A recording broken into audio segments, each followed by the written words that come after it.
कल आप सभी ने भगवान कृष्ण के विवाह का खूब आनंद लिया, खूब गुलाब जामुन खाई आपने। हाँ, बारात में किसी प्रकार की कोई कमी तो नहीं आई, खूब आनंद आया। लड़की वालों ने खूब सम्मान किया आपका या नहीं? सम्मान मिला या नहीं?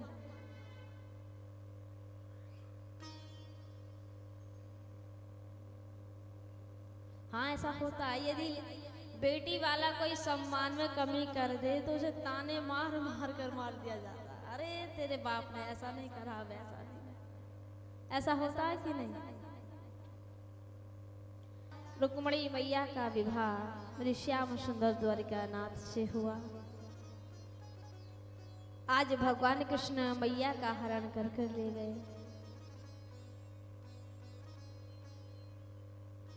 जैसे ही रुक्मी को पता चला कि मेरी बहन तो श्याम सुंदर के साथ चली गई, शिशुपाल दूल्हा बन के आया था। शिशुपाल दूल्हा बन के आया, बेचारा छोटा सा मुंह लेकर चला गया। हाँ भैया, जिससे शादी करने आया था वो तो चली गई बेचारी। आज रुक्मी ने भगवान कृष्ण पे आक्रमण किया। उधर से दाऊ दादा अपनी सेना सहित आए, दोनों में संग्राम चलने लगा, युद्ध होने लगा। दाऊ दादा ने कहा कि रथ पे कौन राजकुमारी विराजमान है? कन्हैया, आइए, तुम किसे से झगड़ा कर रहे हो? सैनिकों ने कहा ये इनकी धर्म पत्नी है। कहा कि ये कौन है? कहा ये साले साहब है। भगवान कृष्ण ने कहा जब संबंध बन ही गया है, रिश्ता बन ही गया है, तो साले की क्यों पिटाई कर रहे हो भाई? छोड़ दो अभी से, क्योंकि आज लड़ाई है, कल प्रेम भी हो जाएगा, रिश्तेदारी खत्म कोई हो जाती है। एक नए दिन तो प्रेम आ ही जाएगा, प्रेम होने लगेगा।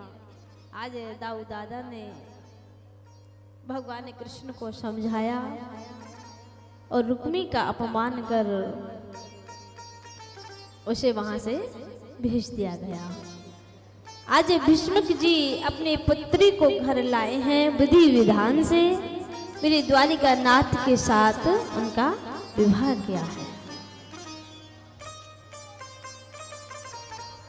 आज भगवान कृष्ण के साथ रुक्मणी मैया का विवाह हो।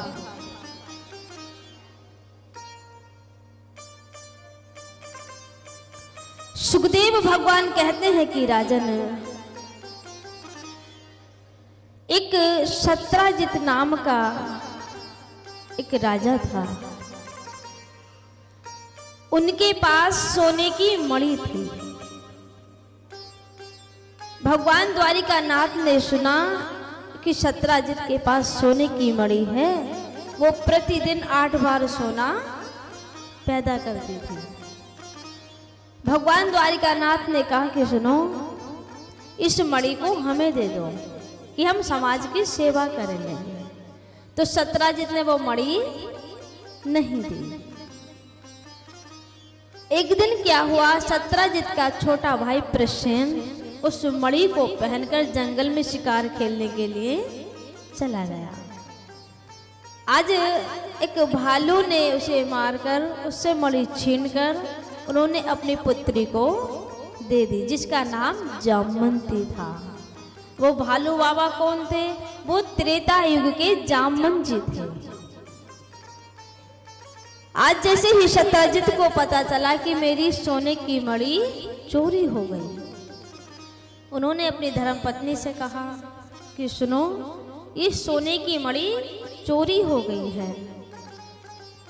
मेरा शक कुछ कुछ कन्हैया पे जाता है, शायद उसने मेरी सोने की मणि चुरा ली, मगर डाउट है, क्लियर नहीं कह सकता।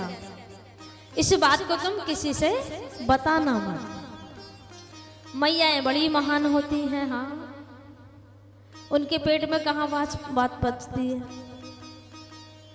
पति चाहे 1000 कसम दे दे, चाहे 2000 कसम दे दे, हाँ, जब तक वो अपनी 10-20 सहेलियों को ना बता दे, जब तक रोटी नहीं पचती। हाँ,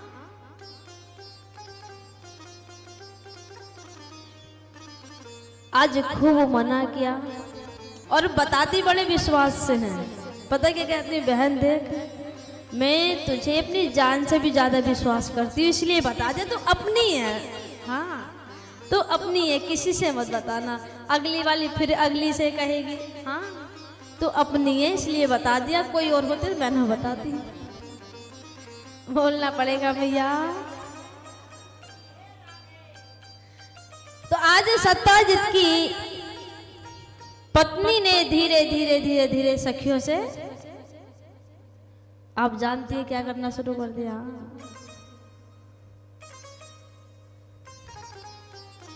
देखो, कभी भी निंदा चुगली नहीं करनी चाहिए।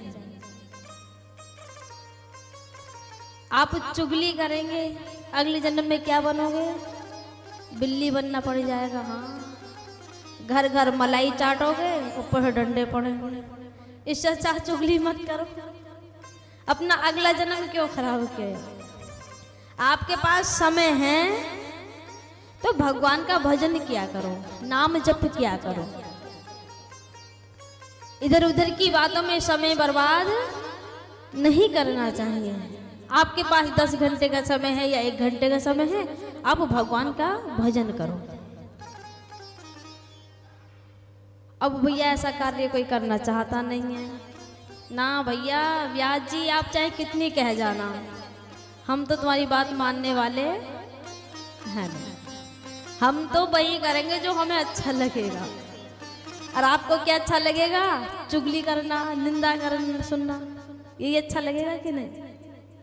अभी कथा में कहें कि भैया कथा ध्यान से सुन लो, ध्यान से सुन लो ना, ये मन इधर उधर जरूर भटकेगा।